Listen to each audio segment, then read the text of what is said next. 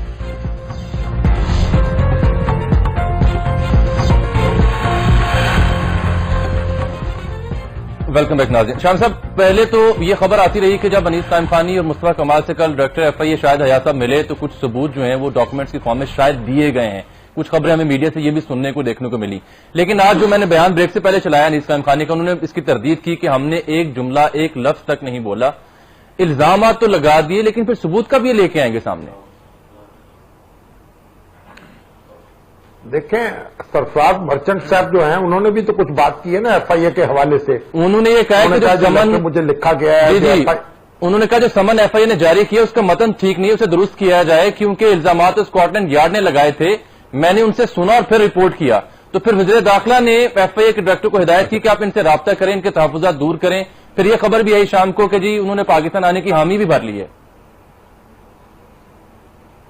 دیکھیں, جو سرفراز مرچنٹ صاحب نے جو بات کہی تھی, میرا خیال کم و بیش وہی بات مصطفیٰ کمال نے کہی یا اسے دہرایا.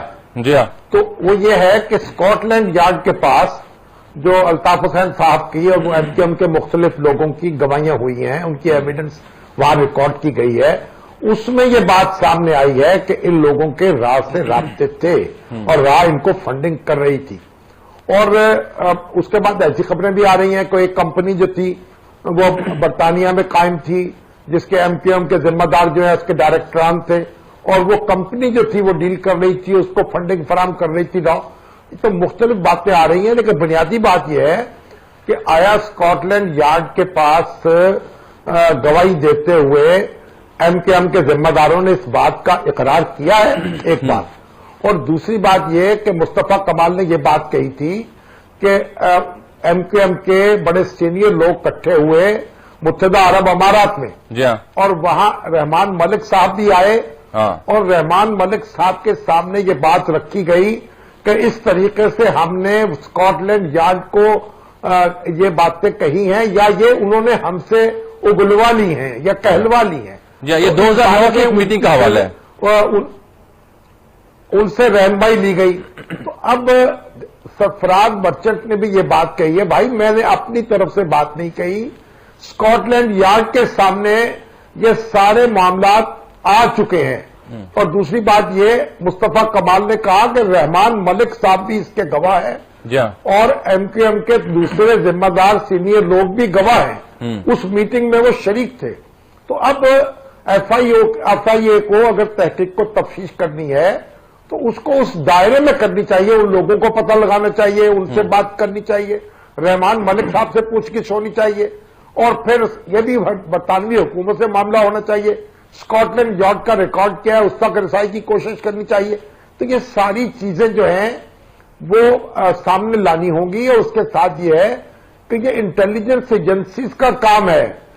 آپ اس طریقے سے را کی فنڈنگ یا غیر ملکی روابط جو ہیں ان کا سراغ اشتہار چھاپ کر یا سمن بھیج کر نہیں لگا سکتے، اس کے لیے بہت کچھ اور بھی کام کرنا پڑتا ہے.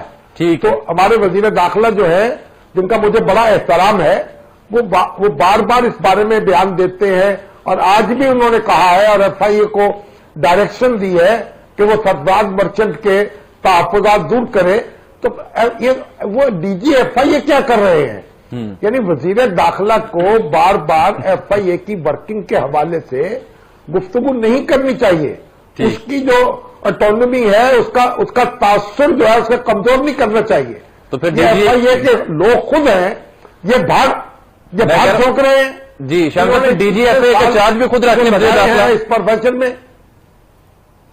دیکھیے، اس لیے یہ بات کو اچھی معلوم نہیں ہوتی، اور ایف آئی اے کی جو پرفارمنس ہے وہ انتہائی کمزور نظر آ رہی ہے اور مشکوک نظر آ رہی ہے. اور معلوم ہوتا ہے کہ جیسے اس طرح تو کوئی دنیا میں نہیں دیکھتا کہ کوئی ایسی تفتیش ہو جس سے اس طرح لیپا پوتی کر کے اور آپ شواہد اکٹھے کر لیں. اس کے لیے کوئی جان لڑانی پڑے گی، کوئی ہمت کرنی پڑے گی، اور پھر کچھ نہ کچھ نتیجے پہ آپ پہنچ سکیں گے. بالکل. اچھا شام صاحب، مولانا فضل الرحمان کو خاصی تحفظات تھے. یہ جو تحفظ خواتین ایکٹ پنجاب اسمبلی نے پاس کیا، اس حوالے سے انہوں نے خاصا رد عمل بھی، اس کا اظہار بھی کیا. پھر وزیر اعظم سے بھی آج رائے گنج میں ان کی ملاقات ہوئی اور ان کو یقین دلایا گیا کہ جناب آپ کی بات سنی جائے گی، اور اس کی روشنی میں ہم امینڈمنٹس کرنے کو بھی پنجاب گورنمنٹ تیار ہو گئی ہے.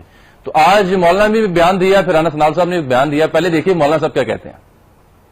پنجاب گورنمنٹ نے، جناب وزیر اعلیٰ صاحب نے اپنی نگرانی میں ایک کمیٹی تشکیل دے دی ہے، اور اس کمیٹی کی ذمہ داری یہ ہے کہ وہ بات چیت کرے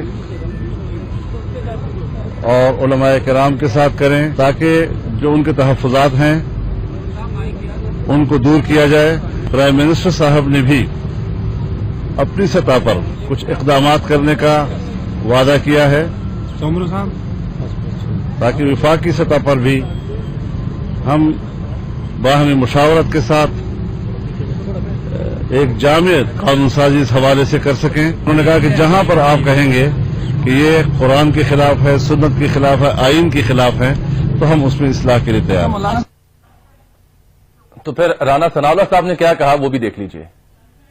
جو وومن پروٹیکشن بل ہے اس میں امینڈمنٹ کریں گے، اور اس امینڈمنٹ کے ذریعے سے مولانا فضل الرحمان صاحب کو جو ہے وہ کڑے سے متثنہ قرار دے دیں گے.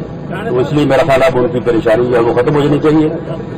اور ویسے جو میری اطلاعات ہیں، مولانا فضل الرحمان صاحب ہمارے لیے بہت ہی قابل احترام ہے اور بہت ہی باشرح عالم دین ہے. وہ اپنے گھر میں بڑے تابع دار قسم کے شوہر ہیں. وہ ویسے ہی صرف لوگوں کو ذرا اپنا جہو جلال بتانے کے لیے جو ہے نا وہ اس قسم کی گفتگو کرتے ہیں. شامی صاحب، سب سے پہلے تو یہ جو رانا ثناء اللہ صاحب کا آخری بیان تھا کہ گھر میں وہ بڑے تابع دار شوہر ہیں، باہر جاؤ جلال دکھاتے ہیں، اس پہ آپ کا تبصرہ چاہوں گا سر.